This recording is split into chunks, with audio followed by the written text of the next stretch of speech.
Well, hello you bearded bastards, and welcome back once again to Milpagust, Waddlesquash. Right now it's the 8th of Obsidian 414, late winter of our 12th year here, and Waddlesquash has recently become a flurry of activity. Feeling a bit more driven these days, frankly, because the pumpkins are very excited about the idea of one of them becoming a bit of an explorer. The slab seeker is what they're calling Wallace, our woodcrafter. A newcomer here to Waddlesquash, but one who's already made quite a name for himself. And that's right, we want that copper slab, Mengfor's slab, the embraces of joy.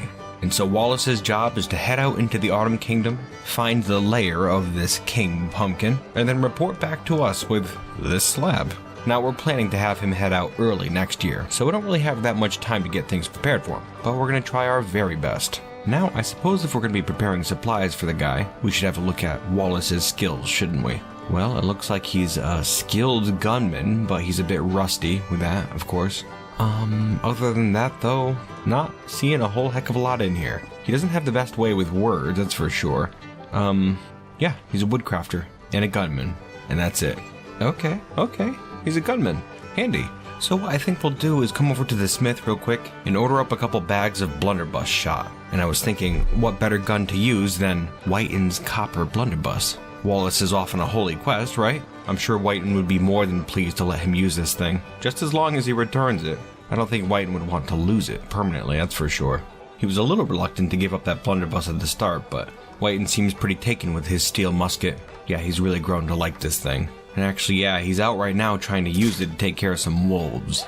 The damn things are a bit of a problem lately. Not something we've had to deal with, but since those badgers moved out of the trees, we've had a lot more wildlife in the area. It's extremely troublesome, and it's hard to say why it would be exactly. I don't know if wildlife such as these wolves here were just kind of spooked by the badgers up in the branches or what. But yeah, since the badger's departure, this sort of stuff has been happening again. And I guess it's a good thing we got that hospital in place too. It looks like we had a wounding during that wolf attack, although not a bad one from the looks of it.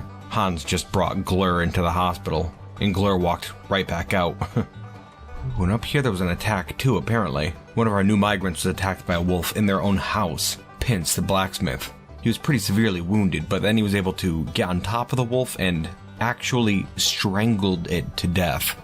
Man, that's brutal. Gotta do what you gotta do, though. These pumpkins can be surprisingly tough when they want to be. Anyways, yeah, just a bit of a distraction. It looks like Whiten and a couple of our visiting strangelings are taking care of the remaining wolf. Hopefully that problem's solved for now. Oh, and you know what? It looks like Whiten actually gained a title from killing that wolf. He's now known as Whiten Bosembrillus the Clear. Huh, pretty cool actually. Good to see Whiten's making a name for himself. You'd think he'd get a title after killing those two dangerous humans, but truth be told, it was a bit more dangerous than those humans ended up being, huh? So I suppose it makes sense. Well, good job, Whiten. You've done such a good job protecting this settlement. Hey, and maybe when Wallace comes back, you'll have yourself a deputy. Give you a hand around here, huh? That would be nice. Anywho, with that, it's the 1st of Granite 415, early spring of our 13th year. Now, it's already clear to us what that broad cross die roll last year meant. That's what chose Wallace as the slab seeker. Mengfor's wisdom be praised. But we should also roll another die for this year, and this time we're specifically going to ask about Wallace and what his chances are out there.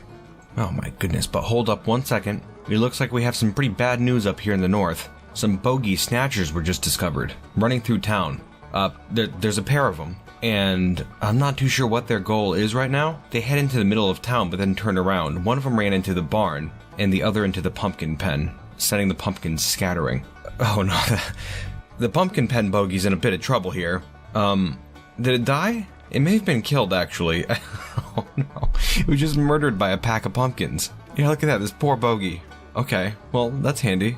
And then looking up at this other one here, Whiten has tracked them down and is, he's blasting away. Okay, phew. Troublesome bogeys. That could have been pretty ugly right there. We do have children in town now, and I'm not sure if the bogeys know it, but that's exactly what bogeys like to do. They like to come into humble little pumpkin settlements like this and steal away our children in an attempt to make them nasty little troublemakers. The children of Waddlesquash will not be made the devil's playthings, though. Not while Sheriff Whiten's on watch, that's for damn sure. Certainly not. Avert your eyes, pumpkins. There's some pretty nasty business back here. But you gotta do what you gotta do. But yes, before all that wolf and bogey nonsense, we were talking about Wallace, our woodcrafter slash slab seeker. And I think the guy's just about ready to be sent out. Just got a few last touches here to do. We got that blunderbuss shot ready for him, but we're still going to do something with some of that wolf leather. We've already made him a backpack and a cap, and we're going to make him a pouch for his shot too. Got to be able to carry it with him, you know? Just finishing that up now. And jumping forward just a little bit here. Yep, looks like we're all set with his equipment. Cap, quiver, backpack, shots, and blunderbuss. We're good to go, Slab Seeker. Oh, and I just forgot too. We were going to roll that die, remember? We have to find out what's in store for Wallace out there. And so, O Mengfor, O festive one, what can Wallace expect out there in the Autumn Kingdom? You roll, defining the will of the velvety planter Mengfor according to the practice of the beige denomination. The rock salt dodecahedral die shows a wave. You know, I'm going to take this as meaning that Wallace should be stealthy during his quest, as a weasel might be. He's not going in violently, courageously as a wolf or bear might, or swiftly as a deer or a fox. No, gotta think much smaller. You hear that, Wallace? Be careful out there. Be smart, be sneaky, as the weasel, and you'll be just fine. Okay, and with that, right now it's the 5th of Slate, 415, mid-spring of our 13th year here in Waddlesquash. And so begins the quest of Wallace, the Slab Seeker. Good luck out there, my friend. Find the lair of that king pumpkin, and if it ends up being too dangerous, please don't hesitate to return home. More important than anything, we have to find the location of that cave. We can figure out a plan later on if we have to. Take care, Wallace. Now then, back to Waddlesquash business. Well, let's have a look here. Drink stores aren't looking too good these days. Gonna have to get some more plants picked. And while we're at it, we might as well get Jared's to cook up some new food too. Not gonna hurt anything, that's for sure.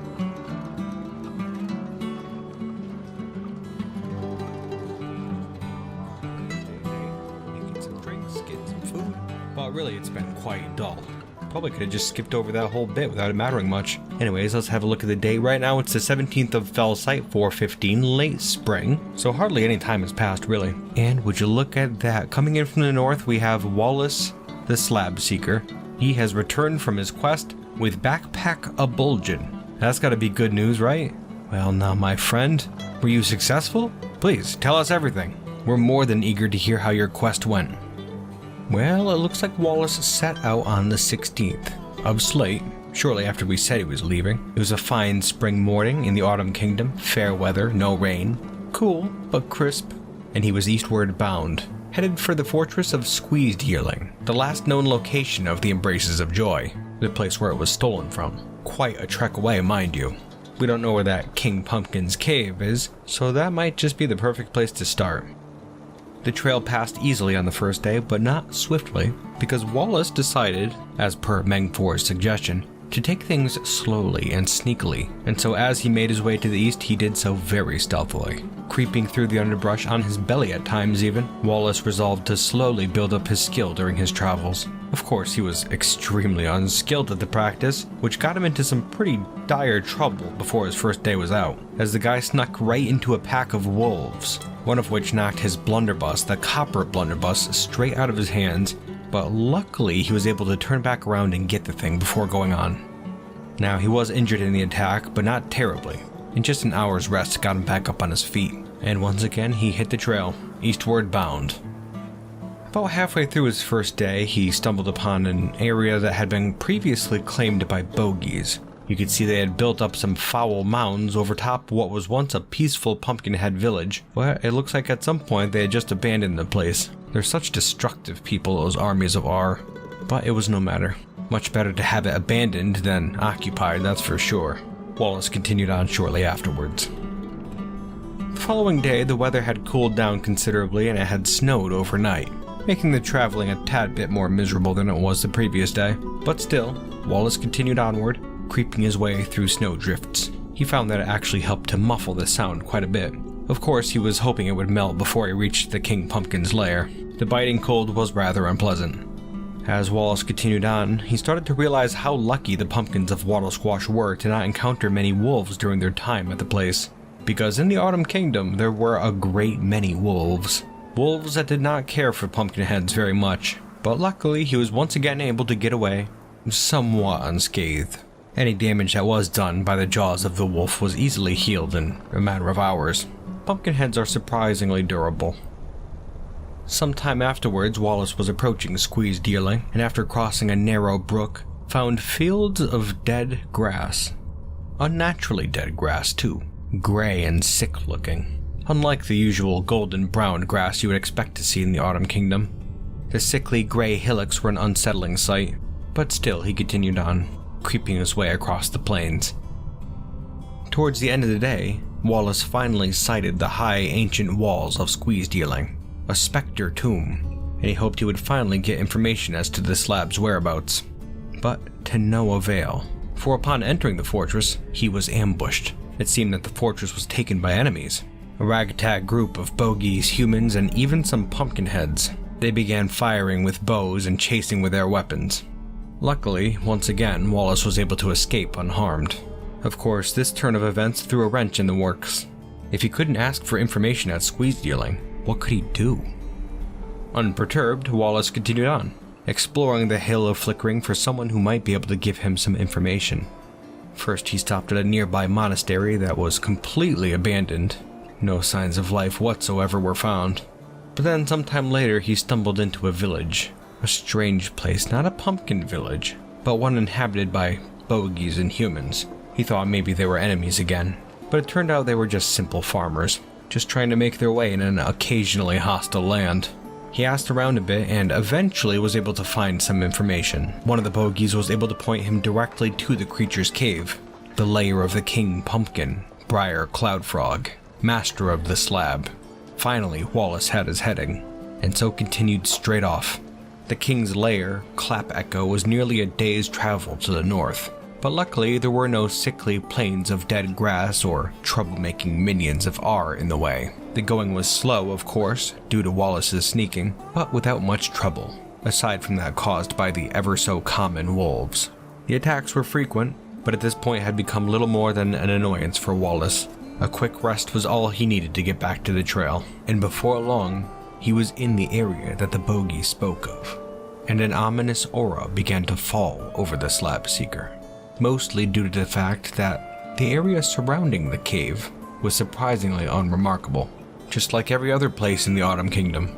Aside from the enormous ridge of stone jutting up from the land, of course, this was the cave, home of the King Pumpkin, and hopefully, the embraces of joy.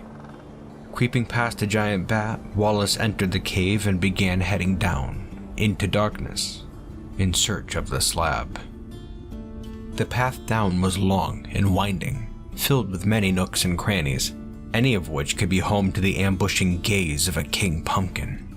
But Wallace tried to put the idea out of his mind. Nothing much was encountered in the first stretch of cavern. The winding tunnels down seemed to be almost completely empty, but before long, Wallace began to hear a low hum, and felt a strange, stale wind.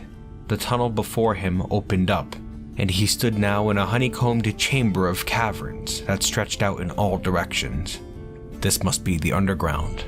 Like the home of the exile back in Waddlesquash. He had heard tales of this place, but had never seen it himself. It was a foreign place, much unlike the relatively peaceful surface, though, as on the surface, grass was growing underfoot, a strange sight in the torchlit glow of the caves. But it wasn't something Wallace could afford to contemplate now. This was likely the lair of the King Pumpkin, and judging by the scattered items on the ground, Wallace was getting closer to the king's hoard, and likely the king himself. He continued onwards. There were a great many twisting passages between the stalagmites. Corridors branched and reconnected with equal regularity, and the entire time Wallace was incredibly alert. He was slowly becoming more and more aware that he was not the only one in the caverns. Without the aid of the sun, it was hard to tell how much time had passed. Minutes to hours, to days, perhaps? It was hard to say. But as more ground was covered and recovered, Wallace started to lose hope with his quest. In all this time, he had only uncovered a few baubles for his effort, and of those baubles there was nothing of worth. But still, he continued on his way. Time continued to pass deep underground in the forgotten tunnels of Clap Echo. More trinkets were uncovered, and more sounds were heard off in the darkness, but there was no sign of a slab, or the King Pumpkin. The only other being that Wallace encountered in the caves were some giant bats. Terrible creatures, though they didn't give him any trouble, because he never allowed it. At this point, Wallace was quite skilled in stealth, and so they were unable to detect his presence. Lucky thing, because they were quite common. Things continued on much in this fashion for quite some time more. Darkness, trinkets, grass, bats. Wallace was utterly dejected. His quest had seemingly failed, and so what was he to do now? Return home? Empty-handed? Without the slab? Such shame. He had to do something. He couldn't just... A rumble. A shuffling. Stone began to quake and crumble as something enormous made its way through nearby caverns. The air of the cavern began to shift as it was displaced. The grass beneath his feet began to tremble. But then, as quickly as it had started, whatever it was came to rest nearby, and Wallace was utterly horrified. It was then he made the terrible realization that he was no adventurer. He couldn't fight. If the thing that moved nearby was truly a king pumpkin, then the end of the quest was already decided for him. He had to make a decision, and so in this single panicked moment, he ran. He took off into the dark, but only mere steps into his flight. Wallace came face to face with a king pumpkin. Greetings. My name is Briar Cloud Frog, the Mirthful Clearing. The king pumpkin was gigantic, 10 times bigger than a great pumpkin. Its dark eyes looked down passively at Wallace. Trunk-like vines slithered through the grass on their way towards Wallace, grasping in the dark. Wallace would not let it catch him. He continued his flight, running off into the caves, followed close behind by the Titanic King. Blind with fear, Wallace continued running, zigzagging to and fro between the stalactite mounds, all in a desperate attempt to lose the king pumpkin. He continued his way into the dark long after the rumbling subsided, and then ran farther still. Doubtless the king pumpkin knew its way around much better than Wallace did. But eventually, Wallace allowed himself a break.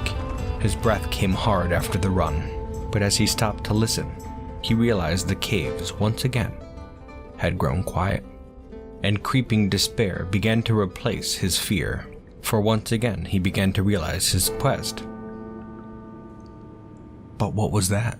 Nestled in the grass ahead, off in the dark, Wallace spied an odd brownish stone, and as he drew near, he realized it was no natural formation. It was a slab.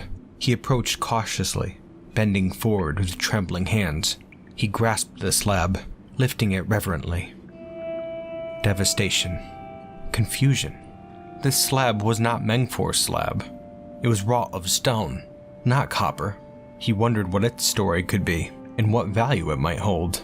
Surely Rands back at Waddlesquash would love to get her hands on it, but this was not the object of his quest. And as he placed the stone slab in his backpack, creeping despair began to once again envelop his mind. Maybe the legends were wrong. Maybe Mengfor's slab wasn't in this section of cavern. In fact, perhaps it was never taken by the king. Once again he spied an object, another slab, and sure enough, this one was copper. The embraces of joy. He jogged to the slab, lifting it, not so reverently. His mind was a flurry as he scanned the ancient writings. He began to read, which I guess he must have done, though he took no notes on the contents of the slab's writings. And as for Wallace's journal, oddly enough, after he read the slab, all it says is returning home, which I guess he must have. He's here now with this slab, both slabs actually, and some other scepter too. Must have been something he found in that cave. The guy took some pretty succinct notes up until then. I suppose an adventure like that's bound to tire a pumpkin out though, right? Sure would make sense. Though at this point it's been days since he returned home, and he doesn't really seem to act like he used to. He's just kind of been sitting in his house, minding his own business. Strange behavior indeed. Well, we're gonna get that slab properly displayed in our chapel, and here's hoping it'll now serve as a centerpiece to Waddlesquash. In fact, it might be a good idea to start work on a new church. A bell tower, perhaps. Yes, I think we're entering a bright new age of Waddlesquash history now. From hamlet to proper village. Mengfor be praised. Your festive grace truly watches over us all. And with that, we're going to start talking about some behind the scenes things. And we do have quite a few things to talk about too. Absolutely, it was a different episode, that's for damn sure. A lot of adventure mode antics. Didn't realize it would take up that much of the episode, but here we are. Yeah, it was a pretty interesting quest that Wallace was out on. Regarding that, it was kind of disheartening to see how many abandoned or destroyed settlements there were out in the world. You know, okay, actually, before we even go any farther in that direction, one of the common things that pops up in my videos is people talking about how they always get dark or evil or something like that. What am I to do? You know, like, we're living as a peaceful group of pumpkin heads out here in this village, and we're just now realizing how terrible the world is, apparently. Like, there's just a lot of wrecked stuff out there. It's just the nature of Dwarf Fortress as a game, I suppose. The world is filled with wolves, apparently. There are wolves all over the place. I stumble into this town or fortress or whatever it is, filled with enemies. I'm ambushed. They try to kill me, so I ran away. Go to some monastery, abandoned. Probably was that everyone there was attacked or something. Who could say? And then eventually I find myself in that village, which is filled with bogies and humans and stuff. Still don't know the exact deal behind that whole thing there, but we can assume that was a decent place. Anyways, yeah, I don't know what's going on out there. I personally, I don't like that the series become very dark and terrifying sometimes. But if it does start to go in that direction, I feel like I've kind of got to lean into it a little bit, you know? Like, just imagine going down into some abandoned cave where there's a king pumpkin, some titanic, gored beast making its lair down there. I can't help but feel like this can only conjure up something absolutely nightmarish, right? Like, you're holding up a torch and there's just this giant, murderous pumpkin. You're gonna envision something terrible. I'm recording the episode right now, and I haven't yet done any pictures, but I'm only picturing something totally ghoulish, and I'm sure I'm gonna draw something nightmarish. It just has to happen, right? Gotta do it. Like, if I didn't want to go in the whole dark and dreary spooky route there, what am I gonna do with that? Draw a big friendly pumpkin that just wants to run up and give Wallace a kiss or a hug or something? Like, I don't know, I could just not make it terrifying looking, but I want to make it terrifying looking. To me, it's fun to think of the Dwarf Fortress world is often terrible, right? But your fortress doesn't have to be. Waddlesquash isn't terrifying by its nature. It's just kind of a calm, cool little place, right? This is appealing to me. It's just a little bastion of serenity out in this dark and terrifying world where the pumpkin heads can just live in peace, harmony, all that sort of stuff. But out in the world there's also actual nightmare fuel lurking around. I like that too. You know, I just like that contrast. Big fan of it. I, as the player, am going to try to avoid seeing any of that sort of stuff. I want to just keep this place nice and serene. That's what we're going to keep going for. And if we start seeing more and more of that terrible stuff, then we'll know I have failed as a player. It's an interesting metric, I suppose. Anyways, something I found interesting about Wallace's quest was that he went down in that lair, right, with a king pumpkin, and the times that I've done that sort of thing before, like knowing there's an artifact somewhere in the lair, I've not had the patience to go finding the thing, because those caves are terrible. As you saw, it's just a terrible network of little tubes and tunnels and stuff all over the place. And if you're looking for one artifact out there, it's a nightmare. You never know where you're going to see the thing. And normally I don't care enough, I don't have the incentive, but here I am doing Mengvor's quest. I really wanted to actually try to find that thing. So I spent a few hours just walking around down the caves, you know. But when I actually found the slab, there was the other slab that was right there, almost right next to the Mengvor's slab, as well as another artifact too. They were all just all three of them sitting right together. And in those hours of wandering around out in those caves, I never saw another artifact. Only those three, and they were right next to each other. Now, I never thought this was the case, but could it be that when a forgotten beast, or not a forgotten beast, but a mega beast or something has a lair like this cave here, they have a treasure area of the cave? Again, I didn't think that's how the game worked. I've never heard anybody talking about this, but what are the chances that both these slabs and a third additional artifact are going to be in this little tiny location? They were all right next to each other. I don't know. I'll have to test that out again in the future just to see if that's an actual thing or not. Or maybe if you've seen something like that in Dwarf Fortress, you can attest to it down below. Would love to see your feedback. Oh, and right. Wallace himself. Yeah. Well, he got back from his quest, quite successful, retired him in Waddlesquash, and then retook control of Waddlesquash in Dwarf Fortress mode. And, yeah, something had changed with the guy. but we'll address that next episode. My bearded bastards, I really hope you had a good time today, and I certainly do hope to see you next time, here in Milpagust, Waddlesquash. And until then, you bearded bastards.